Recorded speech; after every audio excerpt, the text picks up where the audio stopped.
percaya tidak akan gelisah.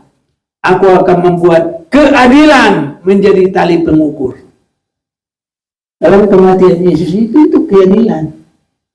Tidak bisa ditunjuk sedikit pun oleh iblis. Kekasaran, perlawanan. Karena Yesus menyerahkan diri sepenuh. Walaupun dalam rupa Allah tidak menganggap kesetaraannya dengan Allah, melainkan mengambil rupa manusia. Dalam keadaan manusia dia bukan untuk dilayani, tapi untuk melayani. Dan dia taat sampai kepada mati. Tapi dengan kebangkitannya, hai maut, di mana sengatmu? Dosa sudah diselesaikan. Itu keadilan yang tidak ada orang bisa mengerti. Dan kalau keadilan itu kita ikuti, hanya yang mengenal oleh Yesus Kristus. Haleluya.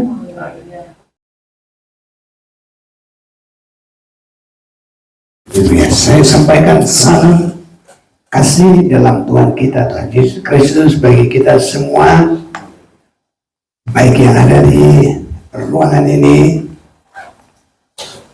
baik juga saudara-saudara di mana saja pun bisa terjangkau melalui sambungan media sosial yang ada ini. Pengharapan Tuhan memberkati kita semuanya dan menguatkan kita sampai Maranatha, Yesus datang kembali, untuk selanjutnya kita bersama dengan Dia sampai kepada kekekalan di Yerusalem baru. Kita akan masih melanjutkan. Yesus adalah pintu. Di dalam nubuatan, dalam pelajaran tabernakel, Yesus adalah pintu gerbang. Ada baiknya kita akan membaca ini lagi dari Keluaran pasal yang ke-26, sebanyak mana Tuhan akan pimpin kita untuk terus menggali ataupun Tuhan memberikan berkat bagi kita melalui firman ini sebagai perjalanan tangga kita, karena pintu itu artinya membuka untuk memasuki.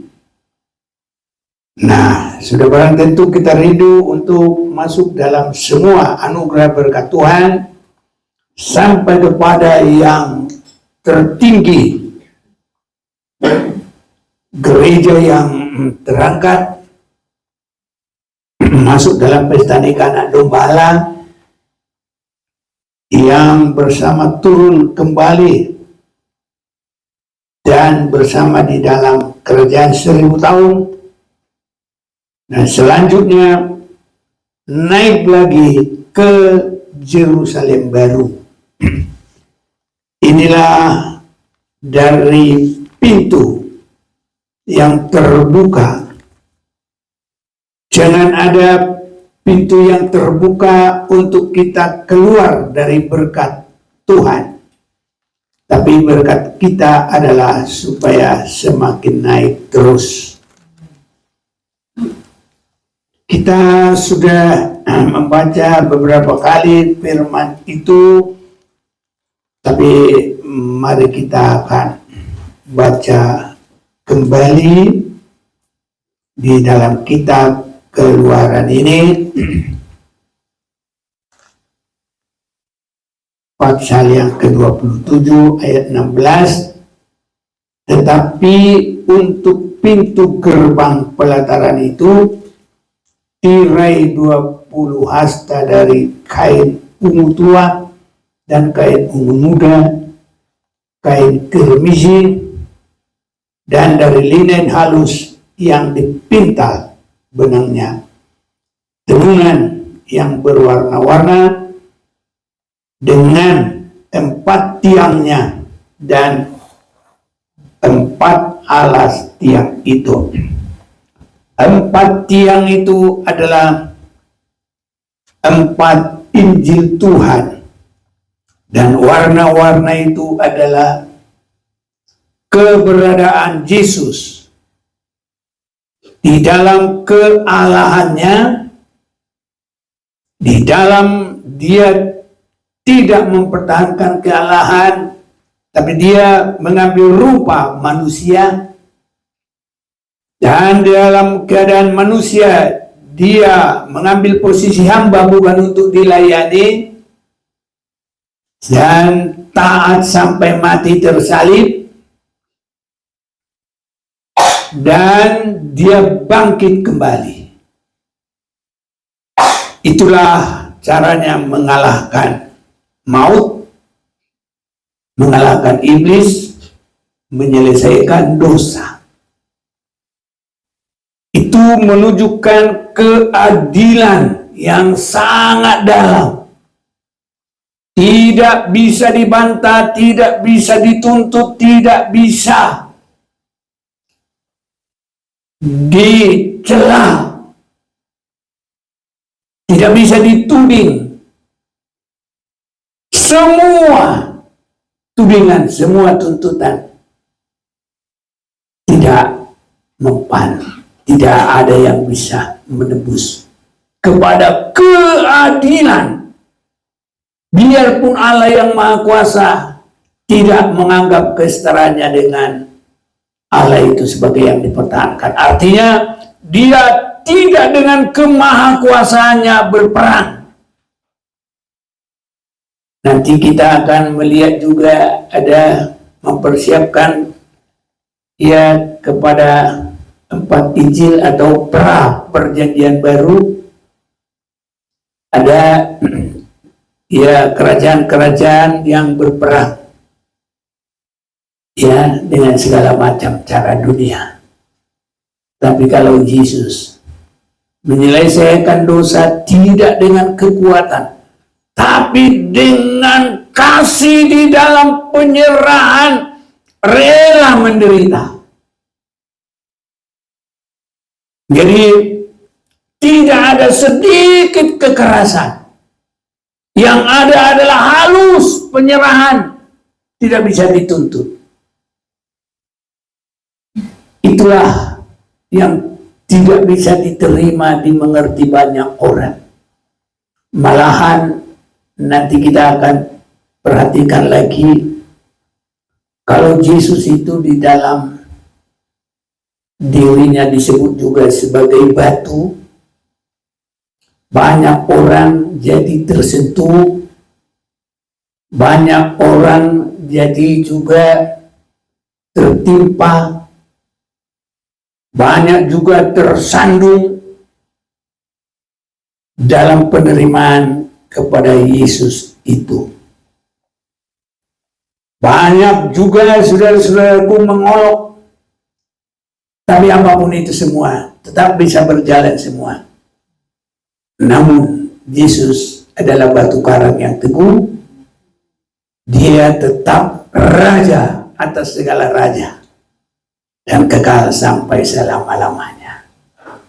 Hanya bagi kita ini, kesempatan ini jangan sampai tersia-siakan. Jadi Yesus sebagai pintu, dia adalah Allah yang mengambil rupa manusia. Jadi dia ada di dalam kealahan, dia juga ada sebagai manusia. Dalam manusia juga dia tidak hanya manusia biasa, tapi dia menghambakan diri, jadi dia hamba. Dan dia juga menunjukkan ketaatan, kesetiaan sampai kepada mati. Saudara-saudaraku, penerimaan yang benar kepada Yesus harus sampai kepada Allah yang tidak mempertahankan kealahan. Karena dia dalam keadilan mengalahkan setan, menyelesaikan dosa dengan penyerahan diri untuk masuk dalam kematian. Semua dibayar dengan penyerahan.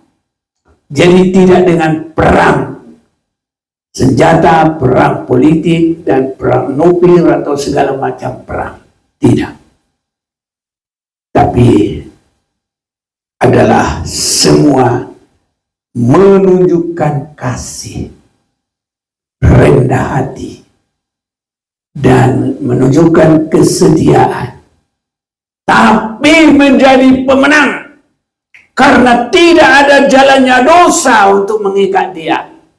Tidak ada jalannya maut untuk mengikat dia. Dan saat itu maut dikalahkan. Dosa juga terhapus oleh pengorbanan itu. Itu sebabnya pintu itu hanya satu-satunya.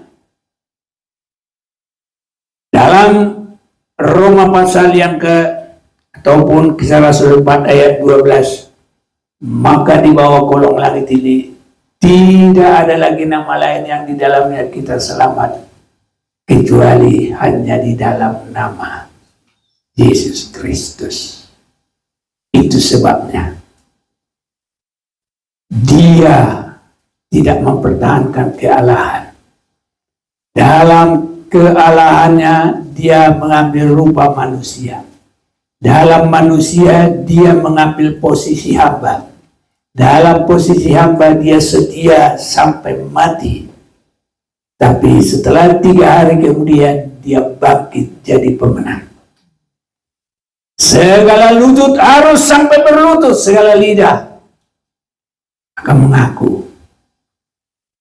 Nanti pada saatnya kita akan lihat itu, saudara-saudaraku.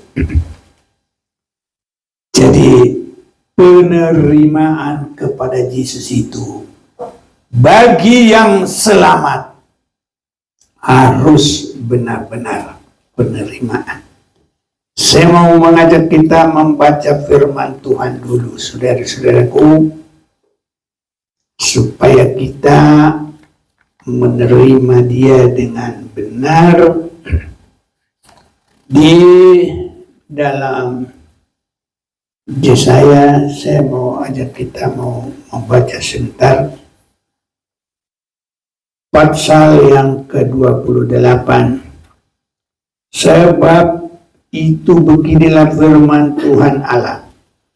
Sesungguhnya aku meletakkan sebuah batu di Sion sebagai dasar, sebuah batu yang teruji, batu penjuru yang berharga, satu dasar yang teguh.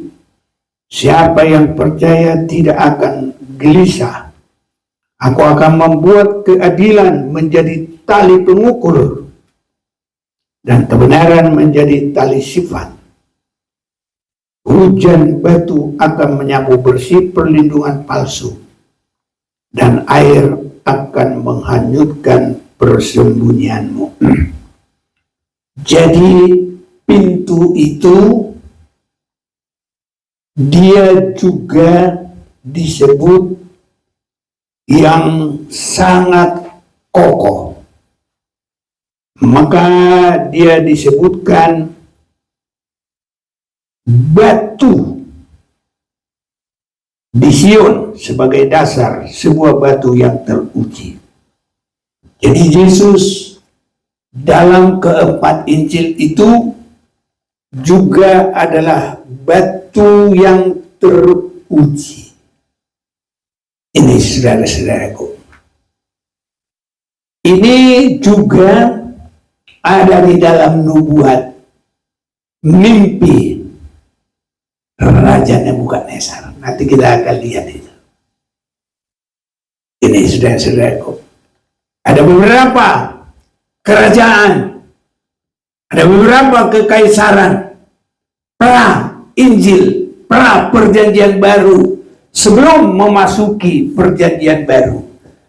Jadi khususnya antara kitab Maleakhi memasuki ya kitab Injil Matius, kita harus banyak mengerti semua supaya kita sungguh-sungguh semakin melihat, diteguhkan, dikokohkan rupanya bahwa Yesus itu pintu. Itu dari banyak hal ada yang menuju ke situ, ada nubuatnya. Ini saudara-saudaraku, baiklah, kita mau baca dulu kitab Daniel.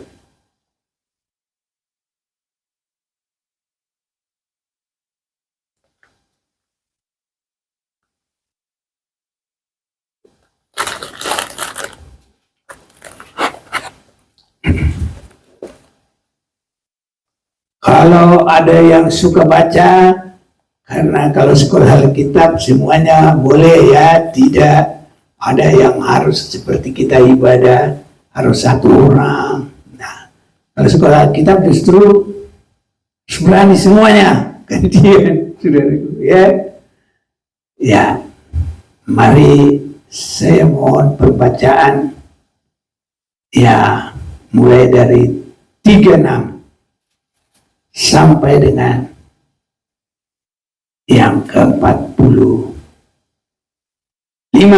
biar ayo, atau sampai selesai, silakan. Daniel pasal 2 ini nubuatnya. Daniel 2 ayat 36. Ya, terus sampai selesai. Itulah mimpi Tuanku, dan sekarang maknanya akan kami katakan kepada Tuanku Raja. Ya Tuanku Raja, Raja segala raja, yang kepadanya oleh Allah semesta langit telah diberikan kerajaan, kekuasaan, kekuatan, dan kemuliaan, dan yang ke dalam tangannya telah diserahkannya anak-anak manusia, dimanapun mereka berada, binatang-binatang di padang dan burung-burung di udara, dan yang dibuatnya menjadi kuasa atas semuanya itu, Tuankulah kepala yang dari emas itu. Terus sampai selesai. Tetapi sesudah Tuanku akan muncul suatu kerajaan lain yang kurang besar dari kerajaan Tuanku, kemudian suatu kerajaan lagi, yakni yang ketiga dari tembaga, yang akan berkuasa atas seluruh bumi.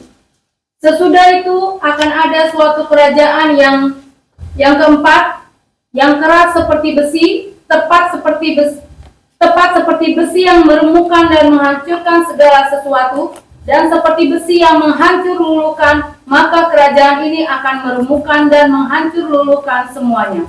Dan seperti Tuanku lihat, kaki dan jari-jarinya sebagian dari tanah liat tukang periuk, dan sebagian lagi dari besi, itu berarti bahwa kerajaan itu terbagi.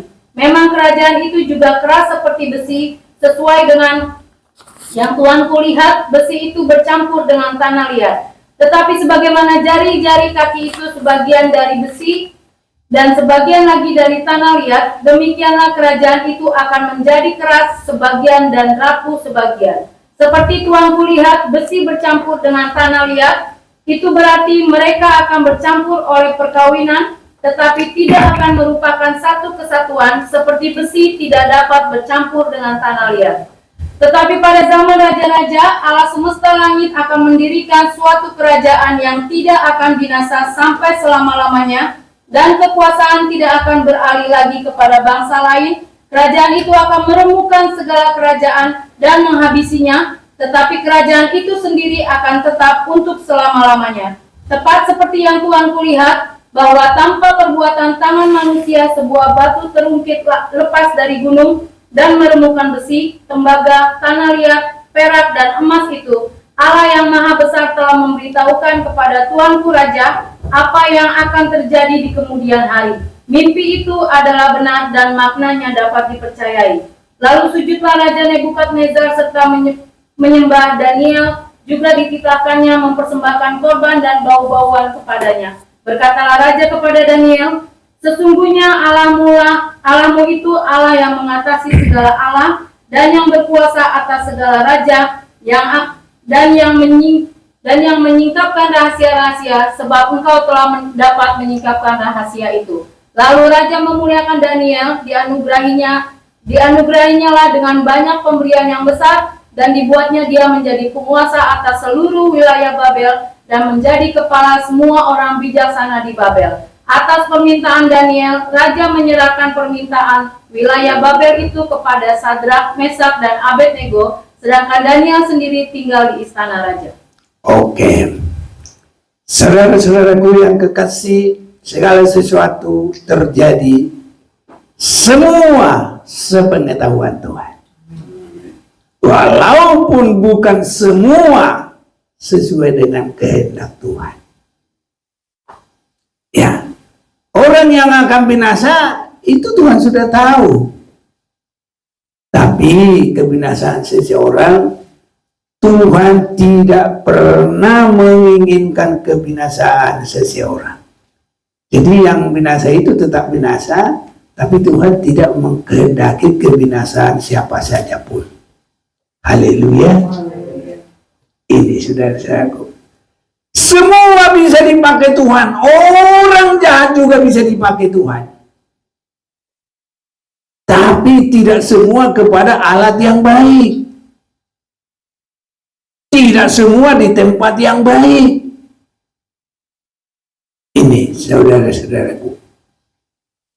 Jadi apa yang diimpikan oleh Raja Nebukadnezar itu mulai dari Babil,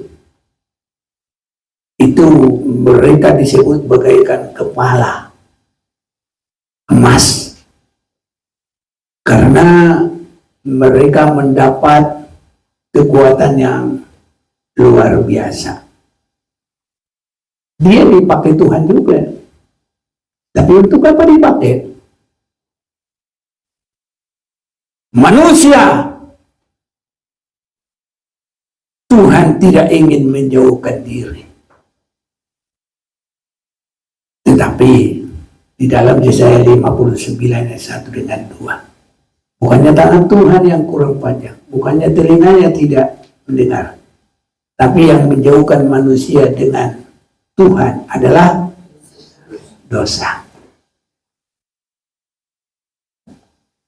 Yehuda dengan Samaria, mereka semua sudah tidak ada yang benar. Maka untuk menjauhkan mereka dari Tuhan, mereka terbuang.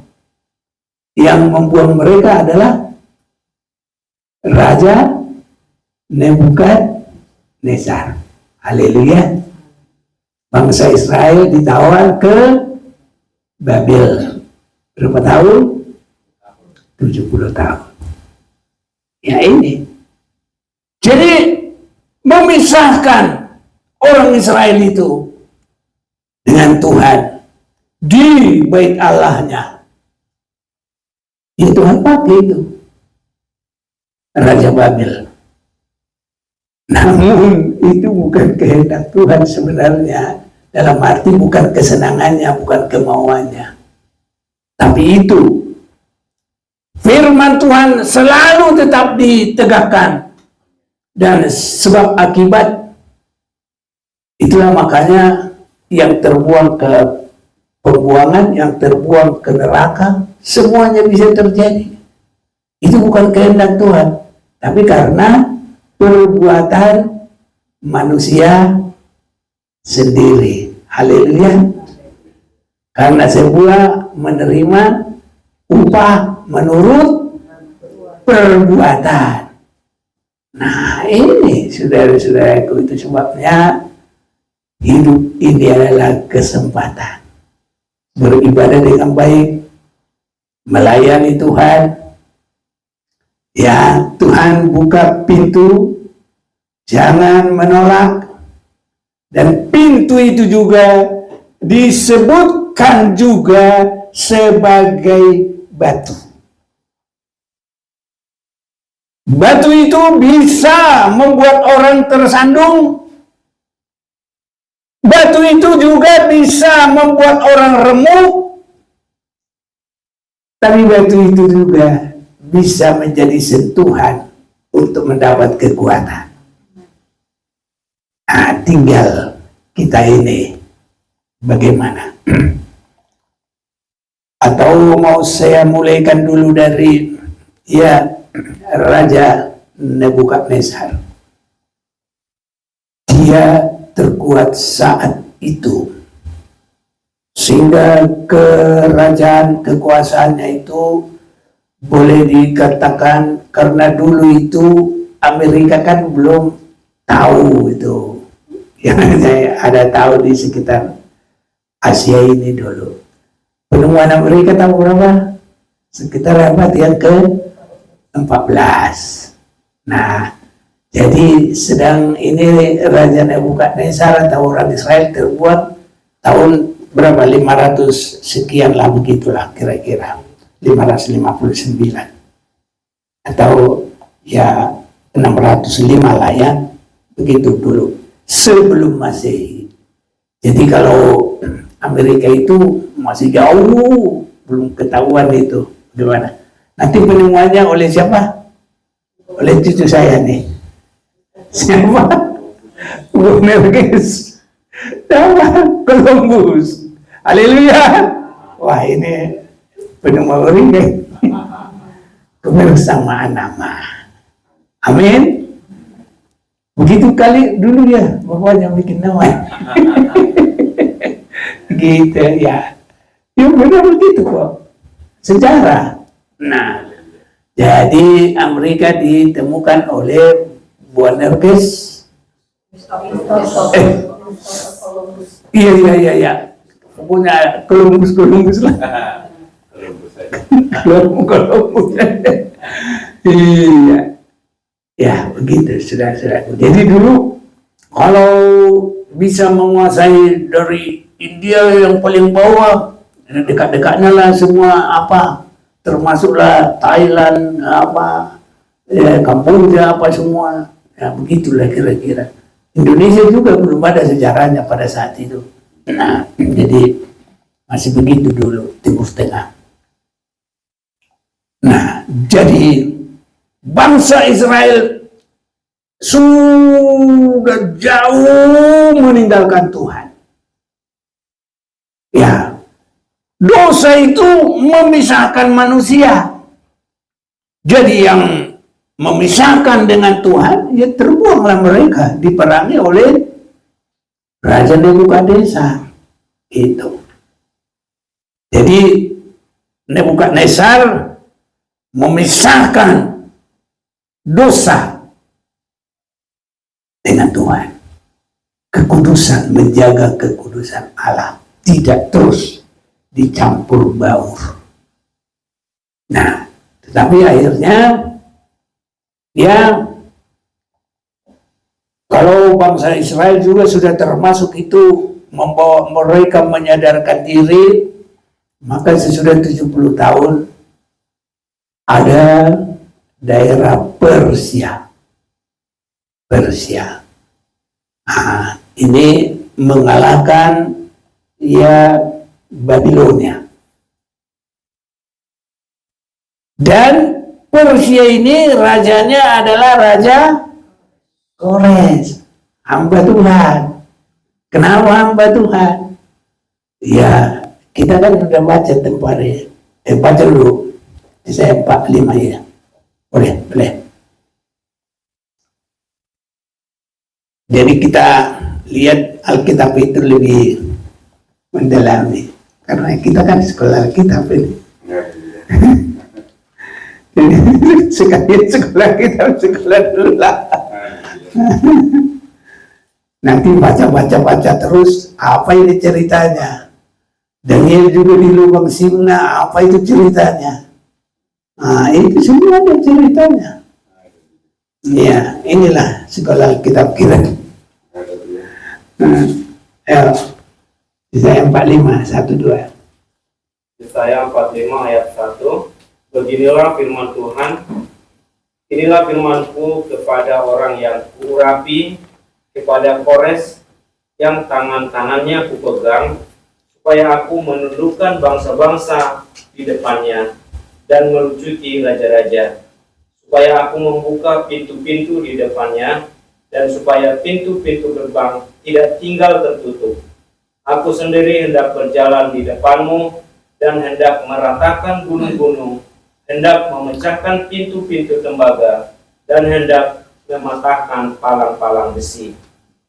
Iya, jadi kita melihat Tuhan itu bisa memakai seseorang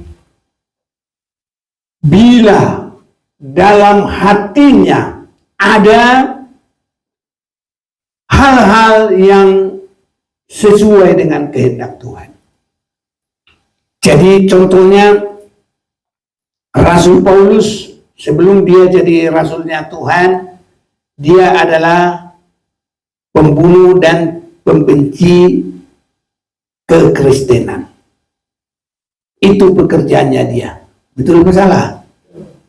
Iya. Jadi di dalam hal itu Tuhan sudah kenal dia. Tuhan sudah tahu dia bisa dipakai oleh Tuhan. Pada saatnya nanti akan dipanggil oleh Tuhan. Itu sebabnya kita jangan jadi Kristen hidupnya kafir. Tapi banyak yang belum jadi Kristen hidupnya bisa menuruti Tuhan loh. Jadi kalau kita lihat Raja Kores itu sama dengan hidupnya Yesus ada di dalam dia. Dia raja, dia tidak bangga-bangga. Dia tidak mempertahankan itu. Kalau Yesus itu memang, dia walaupun dia belum kenal, tapi dia sangat menghargai itu. Dia rela jalan di belakang mengikut. Nah, kalau orang mengikut saja susah. Ikut aku ya. Ya lewat sini, lewat sini, berhenti, nggak mau. Tapi kalau Kores itu terus mengikut. Jadi Tuhan di depannya. Dan Kores itu mau dipegang tangannya. Lah kita ini, persekutuan kita ini, saudaraku, itu cara Tuhan memegang kita. Sejauh mana kita mau dipegang oleh Tuhan? Jadi kalau Kores itu dalam segala tindakan berani, saudaraku, hanya melaksanakan kehendak Tuhan. Nah, banyak orang Kristen susah melaksanakan, biarpun sudah orang Kristen, tapi selalu berbuat semaunya sendiri. Buktinya susah untuk sesuai dengan firman Tuhan. Betul apa salah? Tapi kita akan bertindak terus. Hanya kita belajar. Haleluya. Ini, jadi Kores ini sudah banyak hal-hal. Apalagi yang berjalan, yang tangannya dipegang Tuhan, yang melakukan kehendak Tuhan. Apalagi tadi Raja Kores, yang diurapi lagi. Orang nggak bisa diurapi sebelum pasrah, sebelum mau meninggalkan hal yang tidak baik. Ini saudaraku. Jadi biar itu semua ada pada kita. Dan juga untuk memulihkan bangsa Israel ke daerahnya dan menyuruh membangun rumah Tuhan. Itu kita juga boleh baca dalam kitab Nehemia pasal 1. Esra pasal 1, ya. Esra pasal 1 ayat 1-2. Ayo, siapa?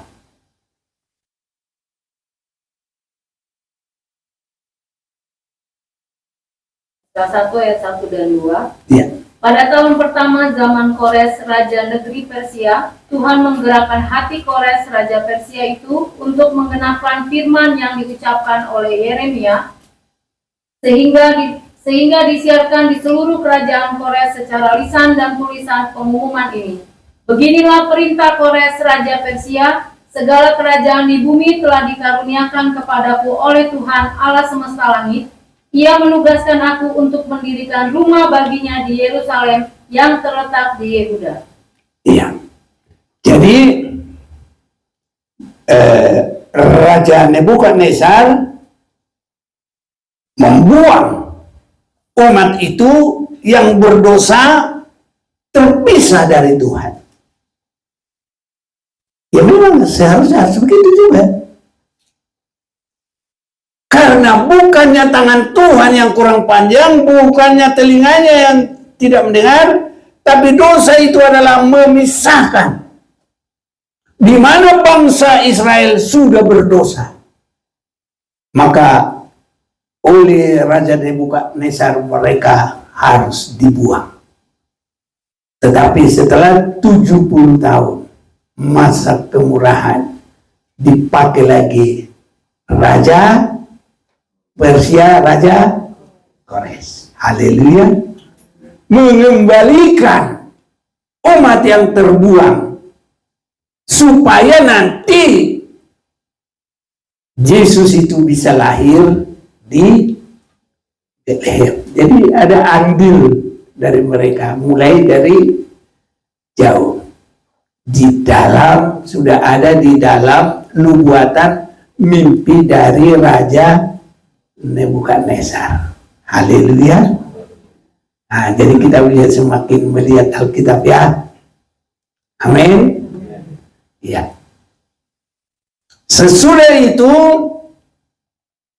ya, Alexander Agung. Nah, ini raja jagoan perang. Setelah musuh-musuh semua habis kalah, nangis dia. Nggak ada lagi lawannya berperang. Itu saking senangnya berperang dan menang terus. Dan dia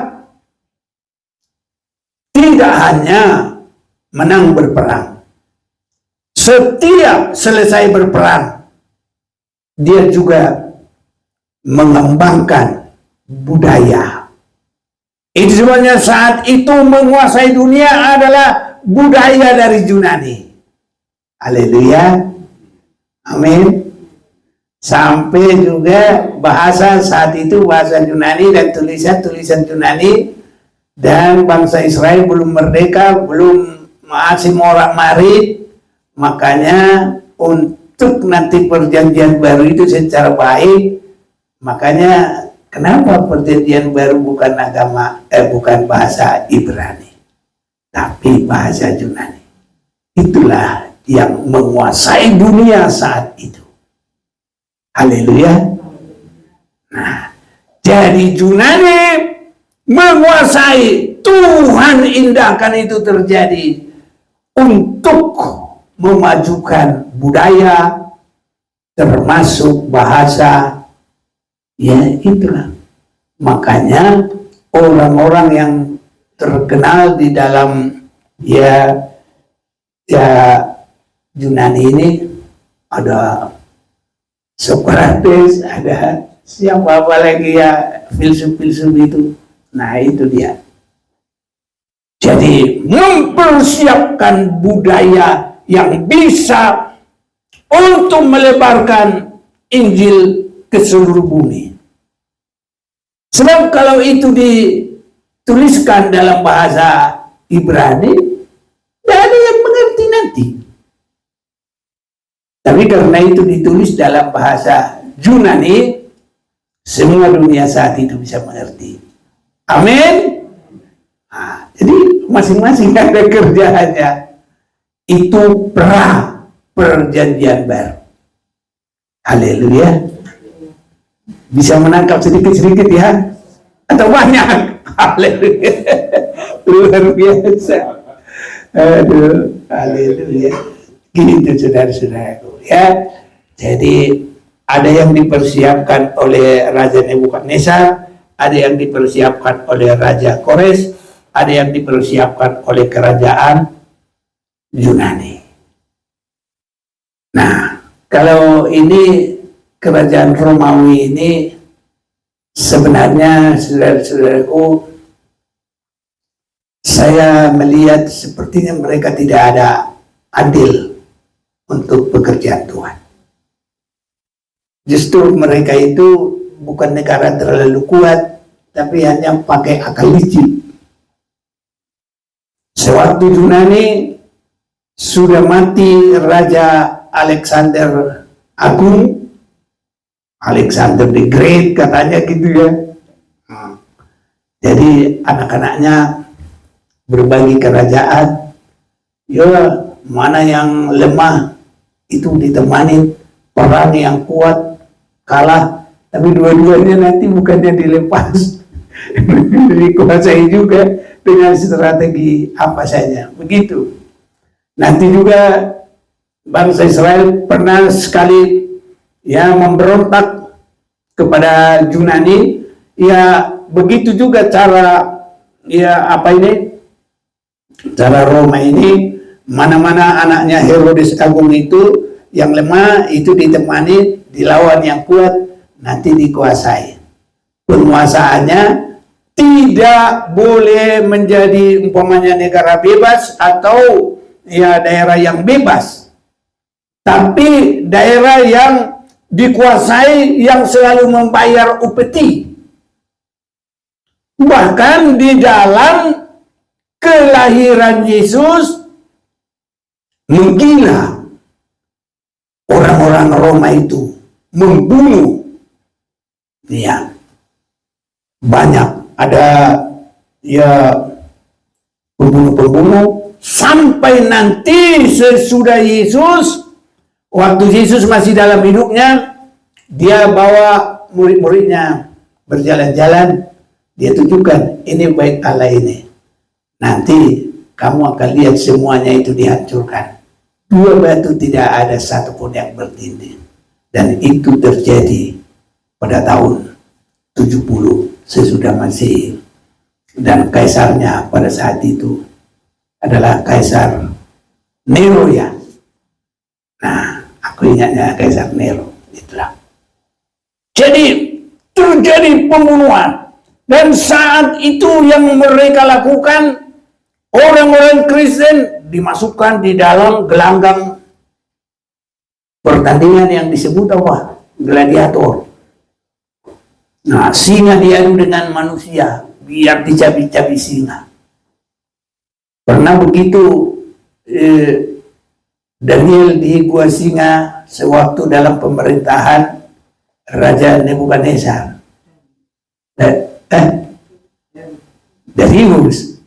Darius, jangan lagi. Oh ya, gantinya siapa ya? Ya. Nah itulah. Jadi Daniel itu nggak dimakan singa.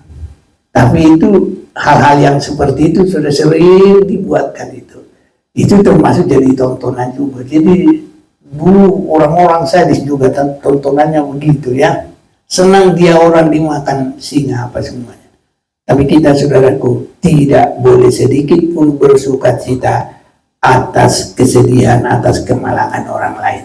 Mau siapapun itu ciptaan Tuhan itu. Haleluya saudaraku. Karena kita nanti sudah masuk di dalam hukum kasih. Nah, jadi ini kita masih perjanjian baru, memasuki pintu ini. Bagaimana nanti posisinya pintu ini, saudaraku? Siapa yang nanti beruntung dan siapa nanti yang tidak beruntung? Baru saudara-saudaraku, ya Roma lah yang disebut sebagai paha dan kaki yang terbuat dari besi, itu kekejamannya, terbuat dari tanah, itu dia juga sebenarnya rapuh.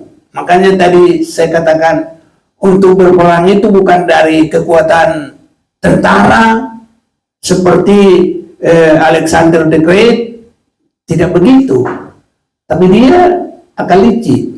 Nah, jadi sama seperti waktu Indonesia dikuasai Belanda. Sebenarnya Belanda juga nggak terlalu kuat, tapi politiknya adalah apa?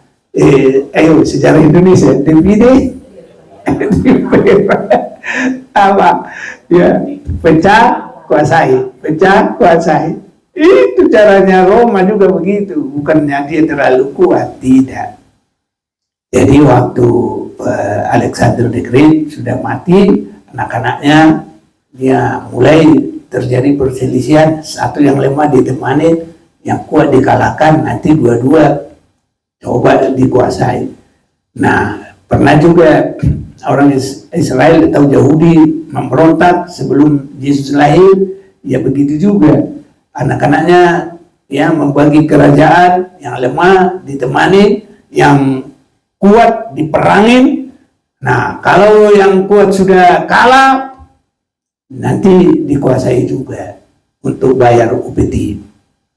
Nah, jadi orang Israel bayar upeti. Raja Herodes membayar upeti.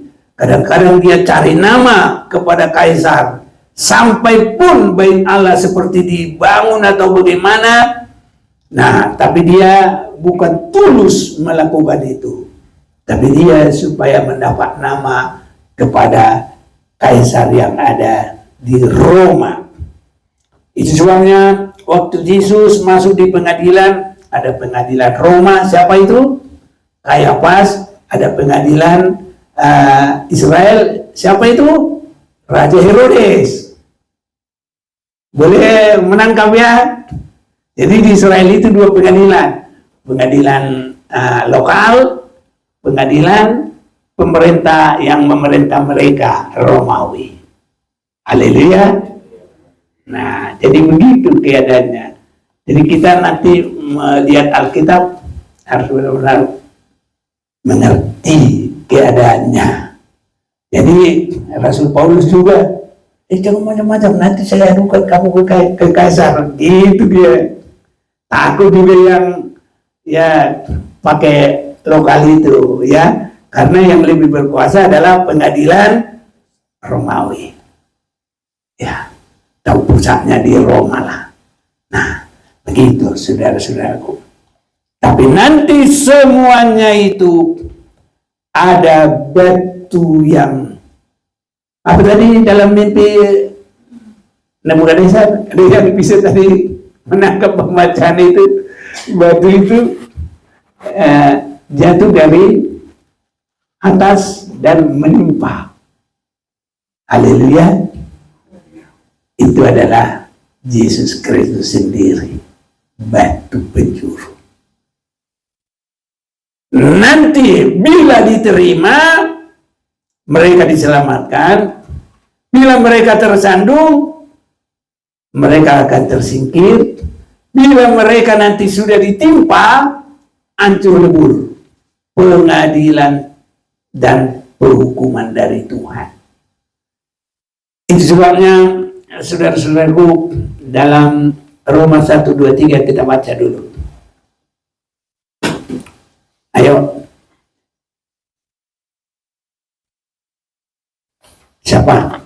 Roma 1:23. Roma 1:23. Roma 1:23. Ya. Karena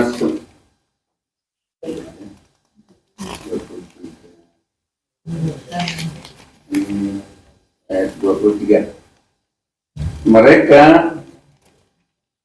Mereka menggantikan kemuliaan Allah yang tidak fana dengan gambaran yang mirip dengan manusia yang fana, burung-burung, binatang-binatang yang hendak, yang berkaki empat, atau binatang-binatang yang menjalar.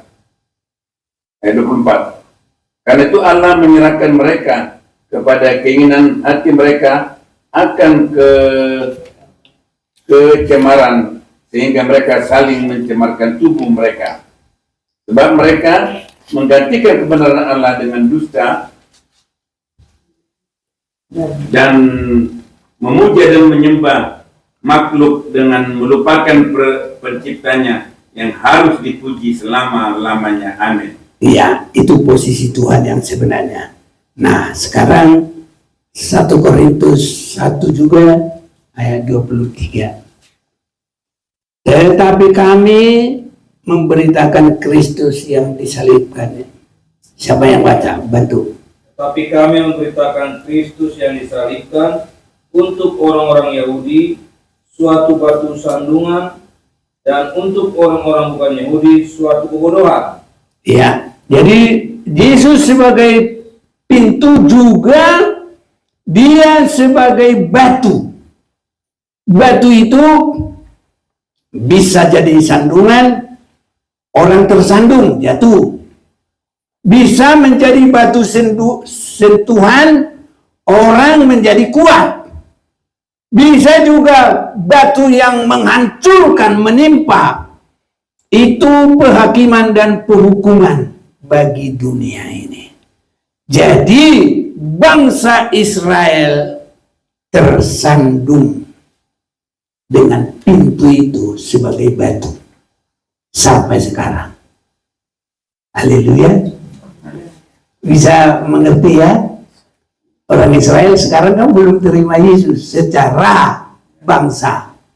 Kalau ada satu-satu itu pribadi-pribadi. Jadi mereka masih ada di dalam 1 Korintus 1 ayat 23. Tapi kami memberitakan Kristus yang disalibkan.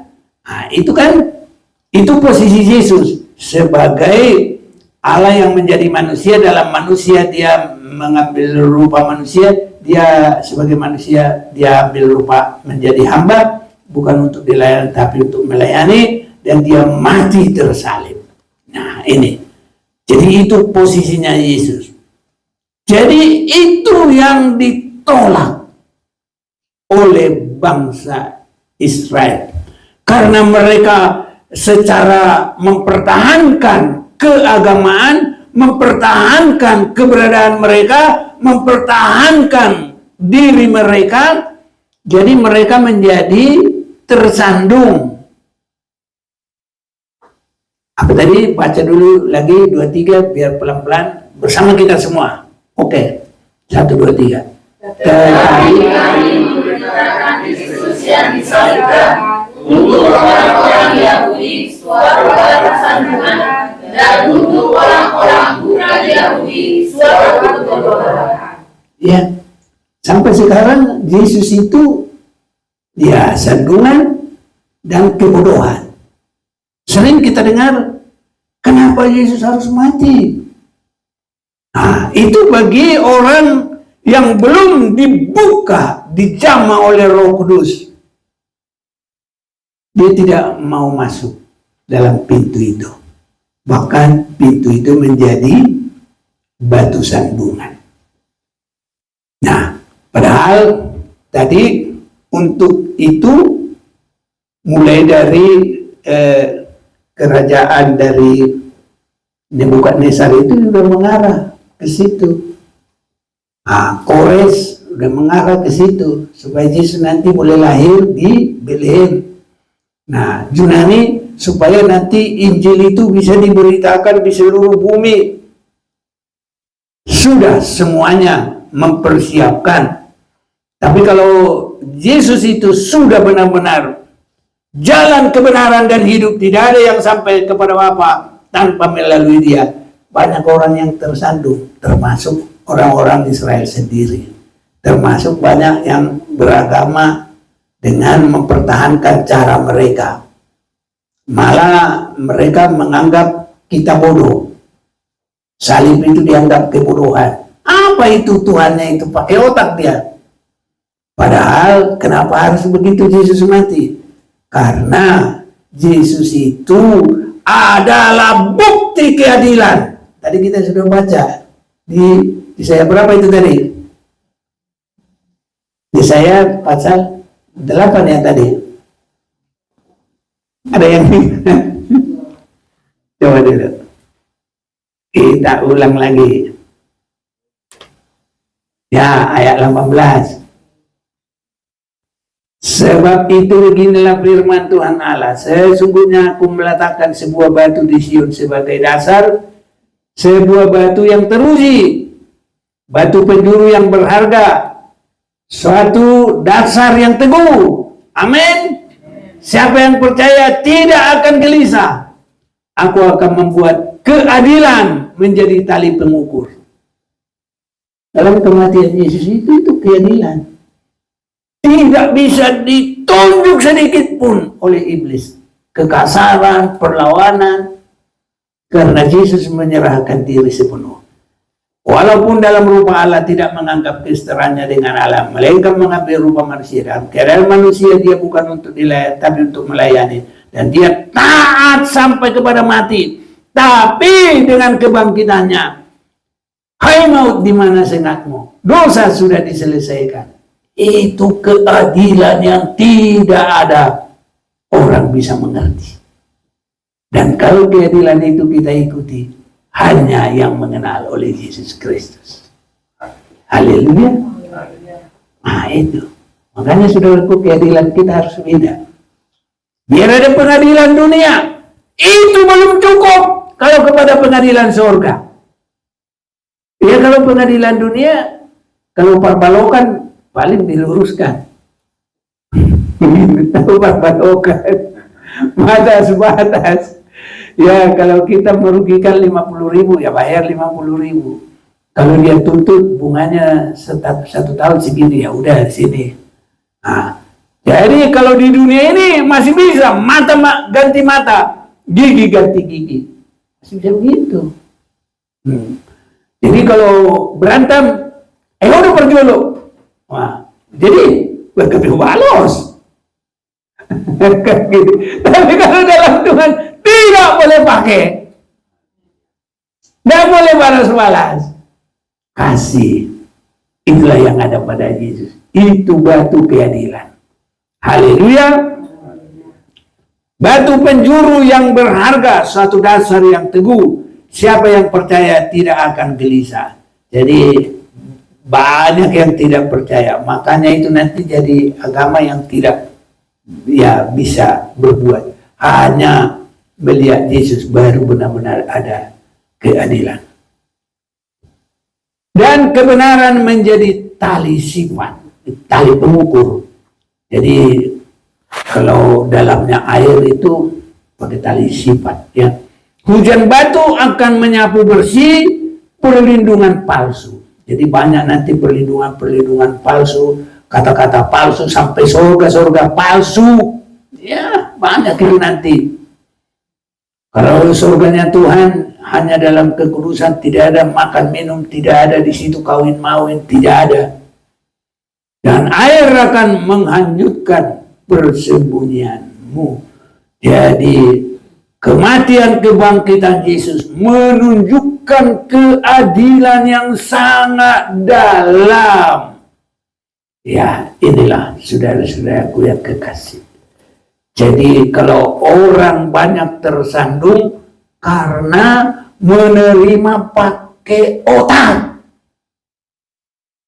Sedangkan yang Tuhan perbuat itu memang kasih yang timbul dari dalam yang sungguh-sungguh.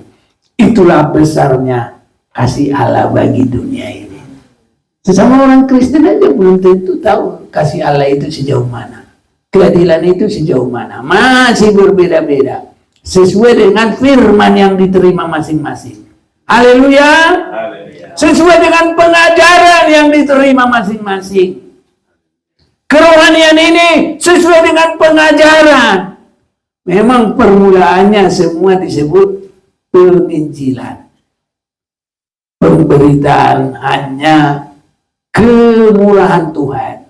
Tapi nanti pengajaran sampai kepada mengosongkan diri, keadilan Tuhan, merendahkan diri, mengangkat orang lain seperti Yesus. Dia mati bukan karena dosanya sendiri, tapi untuk orang lain. Haleluya. Nah, itu peningkatan-peningkatan. Kalau kita sudah terima pengajaran itu, nanti kita kalau mau masuk, tidak tersandung, ya kita akan masuk. Baru nanti sampai ke puncak yang sesungguhnya, kekudusan yang tidak bercacat celah. Menurut ukuran Yesus Kristus, di mana nanti di Yerusalem baru dia akan berkata, lihat, aku sudah menjadikan semuanya baru. Itu sebabnya batu itu jangan sampai dibuang Tapi batu itu harus diterima. Jadi bangsa Israel mereka sudah tersandung di dalam batu itu. Tapi kalau kita, saudara-saudaraku, kita boleh melihat sejauh mana dalamnya keadilan Allah itu, sejauh mana dalamnya kebenaran Allah itu, dan sejauh mana dalamnya kita semakin melihat ya kasih Allah yang luar biasa itu. Haleluya. Kiranya juga itu boleh memenuhi kita semua. Jangan sampai kita menolak. Sebab kalau kita menolak, nanti akan ditimpa batu itu. Dalam arti dihakimi dan dihukum binasa kekal selama-lamanya. Yang mungkin kita akan bertahap. Kita sudah boleh melihat sejauh mana itu mimpi Raja Nebukadnezar. Itu juga menuju bagaimana nanti kepada Yesus Kristus. Dia adalah batu karang yang teguh. Kita baca dulu 1 Korintus 10 ayat 4.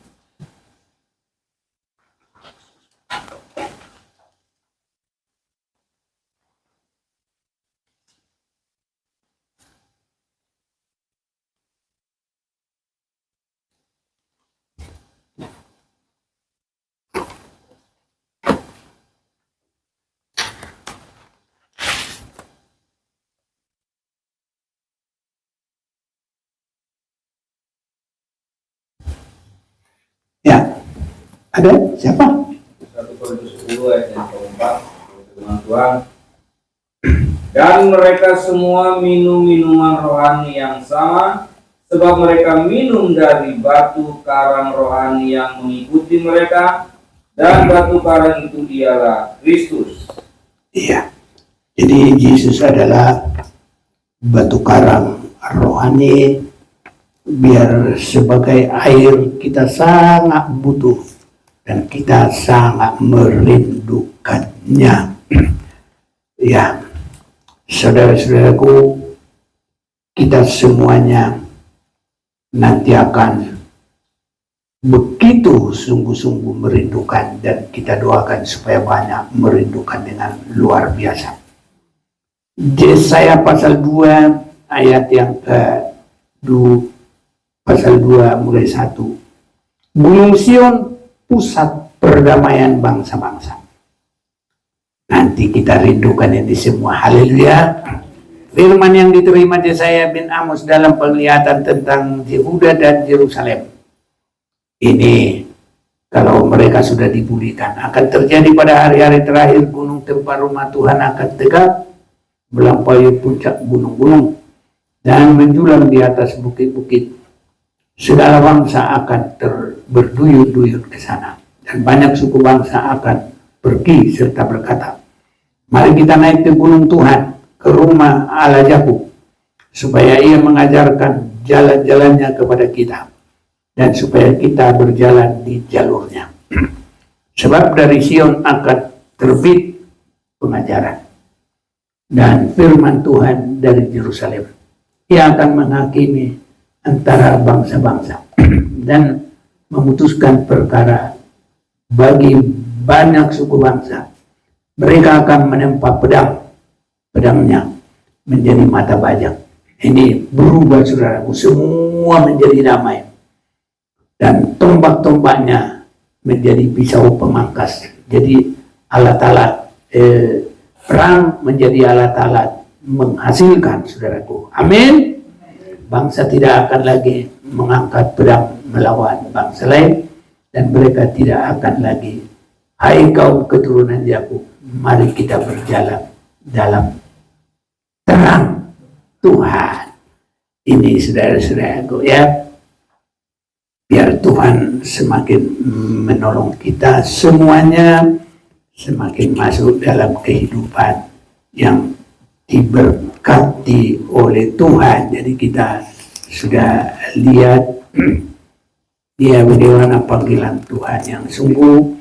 Kalaupun bangsa Israel sendiri sekarang masih menolak, tapi kitalah Israel rohani yang sesungguhnya. Saudara-saudara ya, biar kita semua boleh masuk dalam berkat itu. Kalau kita menerima Yesus dalam tabiat mengikut Dia seperti Raja Kores, ya, Tuhan di depan, dia ikut, Tuhan pegang tangannya, dia tidak meronta, dia tidak lari, dia diurapi, rohnya itu semua dikuasai oleh Tuhan. Dia ada penyerahan yang sepenuh kepada Tuhan. Biar itu terjadi bagi kita, dan kita adalah umat-umat pemenang yang diberkati oleh Tuhan. Mari kita mau datang kepada Tuhan.